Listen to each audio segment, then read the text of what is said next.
Hi, welcome to another day of our series Conversations on Race and Social Justice. And today we are going to read this article published by Vox.com. Be wary of things that are purely symbolic, how to join the conversation on race. And this article is the transcription of an interview done to Ijeoma Oluo. And I'd like to tell you real quick about Ijeoma. Ijeoma, according to her website, is a Seattle-based writer, speaker, and internet yeller. She's the author of the New York Times bestseller, So You Want to Talk About Race, published in January by Seal Press. And so here are some other of Ijeoma's credentials. Let's go back to the article, shall we? Ijeoma Oluo on the perfect storm that finally engaged white America on racism by Emily Stewart, published on June 9th, 2020. For much of America to wake up to the realities of systemic racism and police brutality, the context had to be extreme. The violence had to be prolonged. More than 8 minutes of a black man suffering, a knee on his neck, saying he can't breathe. The cameras had to not only be rolling, but the officer had to look directly at it without caring he was being filmed, or apparently worried that he was risking his own health in the middle of a pandemic. And an audience had to be watching, pleading to let him breathe, all over a $20 bill. Violent white supremacy does not rest, says Ijeoma Oluo, speaker and author of the book So You Want to Talk About Race. But for many white Americans, this idea of active white supremacy is not one they have ever thought about before. Amid George Floyd's death and the protests it has inspired over the past 2 weeks, the country is waking up. The issues demonstrators are pushing against are not new, especially to Black, Brown, and Indigenous people who have experienced them their entire lives.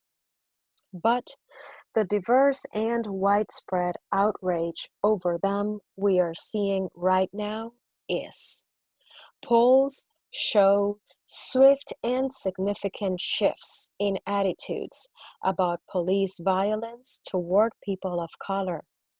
But the conversation about racism in America, especially for those new to it, is uneasy and imperfect.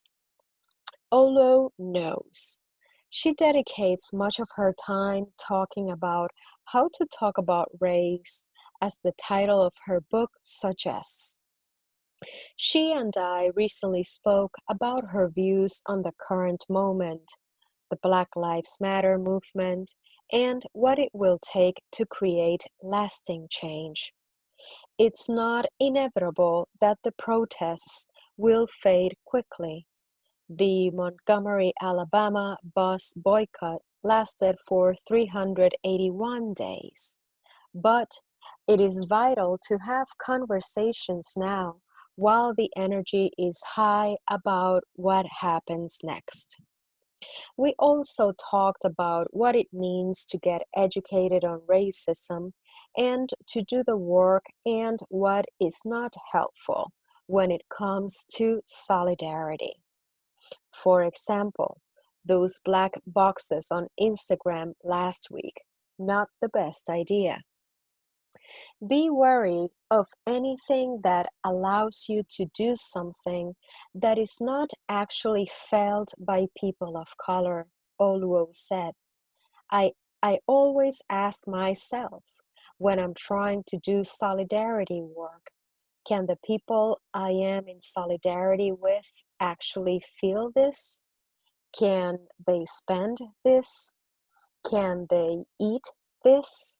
Does this actually help them in any way? And if it doesn't, let it go. And those looking to help need to focus on more than police brutality. Racism factors into so many parts of the cultural fabric: education, work, housing, and much more. That requires attention too. It's not just that we deserve to not be killed, Oluo said. We deserve to thrive in this country just like everyone else.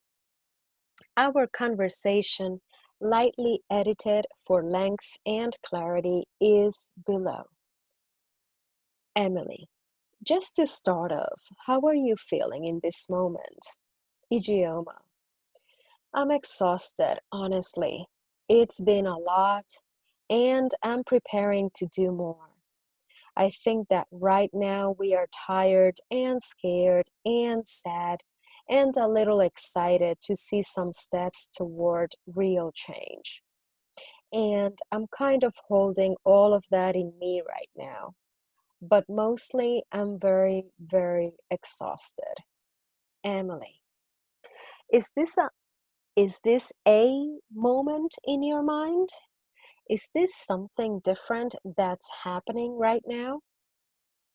Ijeoma, I would say it's definitely a moment that we have not seen in at least 30 years, as far as a nationwide movement for change, where we are actually starting to see some cities paying attention and seeing a shift in the national conversation about racism, systemic racism, and police brutality in America.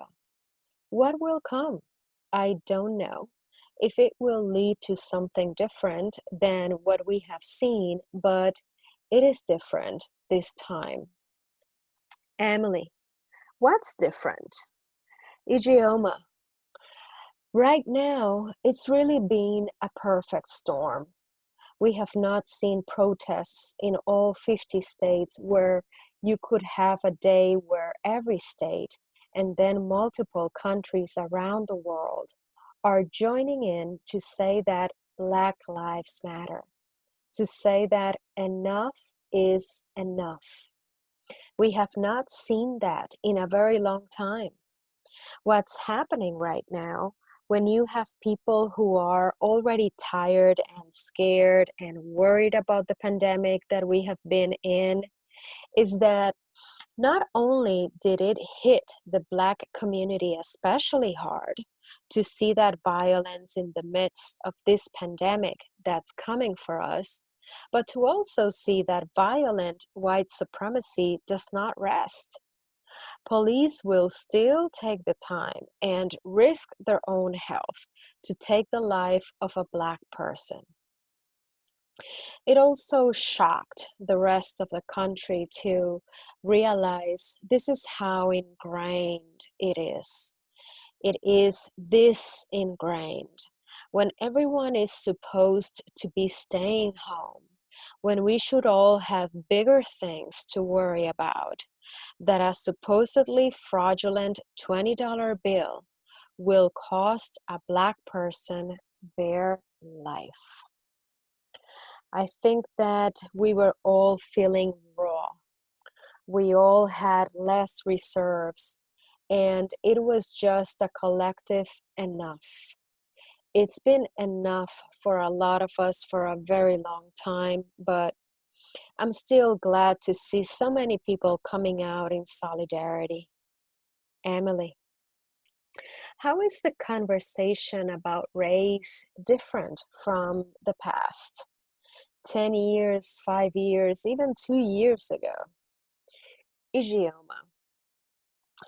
When I started writing, Black Lives Matter was not a phrase that was even said. I remember desperately getting people to just recognize why they should care about this.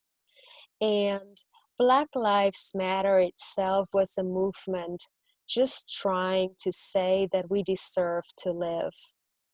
And a large segment of the American population that was still struggling with, is Black Lives Matter the thing to say, have set that aside now. They are saying, okay, there is a problem. We are not going to argue whether this is something we should be saying. We are moving past that. And that is new. There are, of course, still some people who love to shout, all lives matter. But I used to run into well meaning people asking, why do I have to say this? They're not asking that question anymore. That's new because it allows us to start talking strategy. When I wrote my book, I remember talking in a chapter about police brutality and reform. My book is kind of an introduction to race, and I am so encouraged to see people move so far past that, to be talking about what it means to defund, to completely restructure how we keep communities safe and healthy. I love seeing people who maybe a year ago thought reform was the way to go, now saying, wait a minute, what if we imagine a whole system that doesn't rely on criminalization, that doesn't have a certain amount of brutality built into it as the thing we put up with to feel safe? That is what is encouraging to me. Seeing people move past, is this a big deal, to what is the best way to tackle it? Emily. A lot of white people seem to have been caught by surprise by the realities of police brutality and racism. What do you think that is? Ijeoma. Our culture still frames racism as something that lies fully within the hearts and minds of racist white people.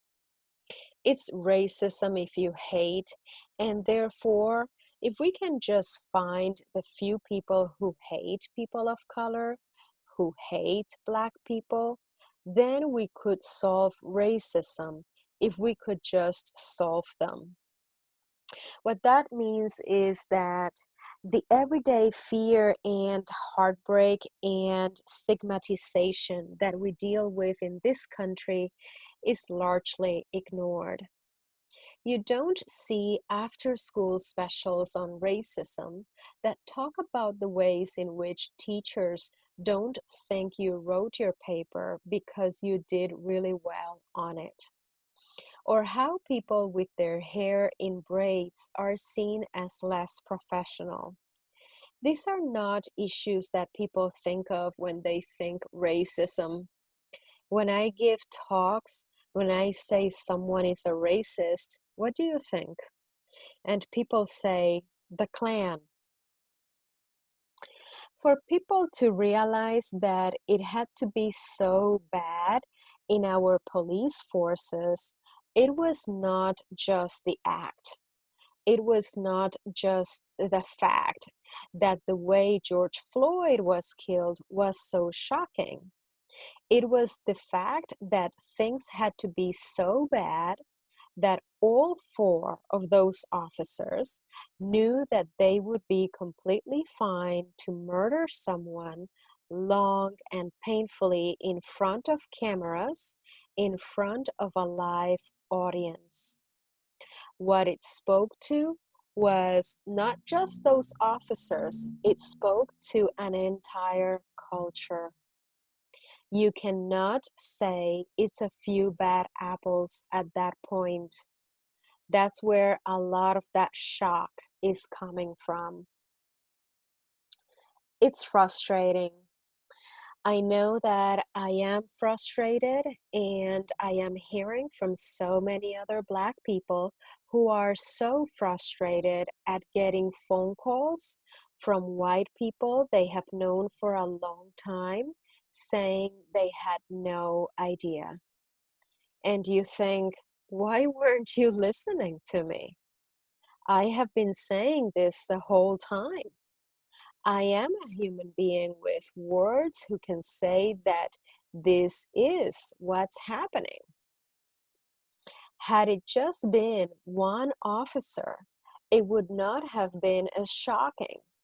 But to see four officers participate in this in front of an audience, knowing they were being recorded, was really what showed that this goes deep. This is a systemic issue in a way that people who don't have to worry about the system of policing had not seen. Emily. So, when we see white people rallying en masse against racism now and in support of Black Lives Matter, do you think it really is just seeing George Floyd's murder? Or what do you think is happening that these protests are now finally very diverse? Ijeoma. I think that's part of it. It really did shock the conscience of people in ways it has not before. It's important to note for the Black community, for the Indigenous community, it was not just George Floyd. It was the accumulation of Breonna Taylor and all these other beautiful Black and Indigenous lives that have been taken. It's also white people are seeing other people say something, speaking out, protesting, and they're saying, I can do it too. And it's contagious. People forget that this sort of resistance is a social activity. It's not a fun social activity, but it is a social activity. It is a collective movement, and it does cause more people to come out.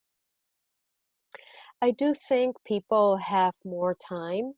We cannot overestimate the impact of a lot of people being out of work, having time to get out there with protests and talk about this.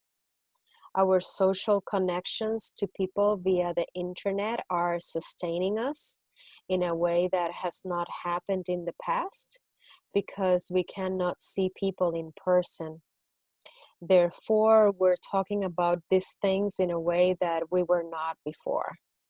We're not going out to a bar, we're talking about the social issues of the day on social media. And I think that's also contributing to it. I hate to use the phrase perfect storm, but it took a perfect storm of events to really engage white America in a way that has not happened before. Emily, so what is your advice to those white people who want to talk about race right now? Ijeoma, right now, you need to be running two tracks at the same time. You have to be running your track of education, asking why didn't I know about this? Why wasn't I doing something sooner? Where am I lacking? What words are confusing me? Start reading up and start learning. At the same time, look at being of use. Look at what your local protest leaders and resistance leaders are doing. Do they need donations? Do they need masks? Do people need certain messages amplified? Start looking at conversations you can be having in your cities, your towns, your school districts, in your offices to bring those issues forward. It is not just that we deserve to not be killed, we deserve to thrive in this country just like everyone else. Look how you can be of use to the people who have been struggling for justice and for Black, Indigenous, and people of color to really thrive in this country. Ask how you can help make sure that it's something people actually want and can feel. It's not just money, but if you can, give money to causes, but give your time. Amplify voices, open doors. If someone is saying they are having trouble at your office talking about the issue of race, can you add your voice to back that person up? If your school board is not talking about the ways in which their disciplinary systems are set up, or talking about getting police out of schools, that is something that you can bring up. And you can bring your friends in. Start looking at how you can be of use, and then also at the same time, keep your personal education going. Emily, what should people avoid when talking about race? Ijeoma, if you are a white person right now, is not the time to go seek out the most racist person and try to tell them they are an awful person and argue with them. Not because they don't need to know that, because I think that open racism should always be met with resistance and pushback, but because our time is precious and you need to be doing actions. There's something really performative about saying, I spent all my day today arguing with my Trump-loving uncle. I, as a Black person, don't know your Trump-loving uncle. I don't feel that. The only reason why I know is because you posted that you did it. It does not help my life. I hear from a lot of people saying, I have never been Black, but this happened to me. So I know what it's like. Don't minimize the experiences of Black and Indigenous people with state violence by comparing it to the time that someone didn't like you or you were accused of doing something you didn't do. Recognize that you will never fully know what it's like to live under white supremacy as a Black and Indigenous person in this country. You will just have to believe us, and you just have to take us at our word and fight with us. Don't try to make it about you.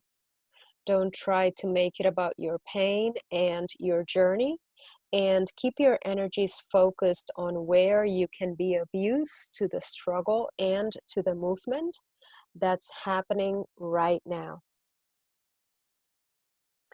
Emily, when you talk about the question of being performative on social media, I'm curious about your thoughts on Blackout Tuesday, when people were posting black boxes on social media to show solidarity. Is that helpful? Ijeoma, it's not helpful. It actually harms things, and I think it's an important conversation to have. This is very similar to me to the whole safety pin debacle after Trump's election, where people put a safety pin on their clothes to signify they opposed acts of religious and racist violence and abuse in the wake of his victory. What it is people who are looking for something quick that they can do to feel like they have done something. These are not things that Black people come up with. when I am thinking what would help me feel safe in this country. It's not, I wish everyone's Instagram squares were black. I cannot feel that, especially when coupled with the disengagement. People do this performative gesture and then disengage. People are not even open to the feedback of why that's not helpful or what they could be doing to be helpful. Be wary of anything that allows you to do something that is not actually felt by people of color. Be wary of things that are purely symbolic. They are not helpful. We are not dying because of lack of symbolism in this country, so question who benefits from that. If what you think is, oh, it made me feel better, then you are the one who's benefiting from it. Stay away from those things and question them, because that energy does take away. The time we had to spend arguing about this, to spend getting the word out, all of these PSAs, take your squares down because nobody can actually see real Black Lives Matter protests. That energy could have gone toward amplifying a useful message, and it's a waste of time. And when we waste time, we lose lives, so it's not trivial. Just always be aware. I always ask myself when I'm trying to do solidarity work, can the people I am in solidarity with actually feel this? Can they spend this? Can they eat this? Does this actually help them in any way? And if it doesn't, let it go. Emily, once these protests slow down, do you expect white people to keep doing the work? Ijeoma, I hope that they can. I think it's important to recognize that there are people out there who have been doing work for 10, 15, 20 years and will continue to do it, even when the story is the protests are over. The work has continued and will continue, regardless of how many people are standing next to the people doing the work. If we are going to sustain this, we have to start talking about what it means to sustain. We have to start digging into our history and figuring out how the Montgomery bus boycott lasted a year, how we had Freedom Summer, how do we have all of these long, sustained protests and activities that brought about real change. What did they do? What tactics did they use to keep people going? What was the support system? And we need to start looking at that now while the energy is high and ask what it would look like to hold cities accountable, to keep pushing toward change, what connections we need to make, how to support people doing the work, how to rotate people in and out so that people don't burn out. We need to have those conversations now while the energy is high. A lot of people are just assuming it will go away, and so planning to keep it going is important. Emily, what should the work look like? Ijeoma, it's really important to watch what's happening in Minneapolis right now, and Los Angeles, and New York, with the defunding and the allocating of funds from the police system and into communities. We need to invest in that and look at our own cities and towns and see what we can do right now to demilitarize our police and take some of those funds and resources and put them back into the communities that have been so harmed. It's also really important right now to see who's been doing this work. Look in your city, in town, anywhere you have people of color, someone has been doing that work. Ask, how can I invest in that work? Let's not reinvent the wheel. What we are hearing right now, the changes that are being pushed, are things that activists have been asking for a very long time. It's not new. They are not new ideas. The plans are in place. We just need people to put their excitement behind it. It's a little less sexy to go to the old head activists and ask what they have been doing. But that's what we actually have to do. The plans are already in place.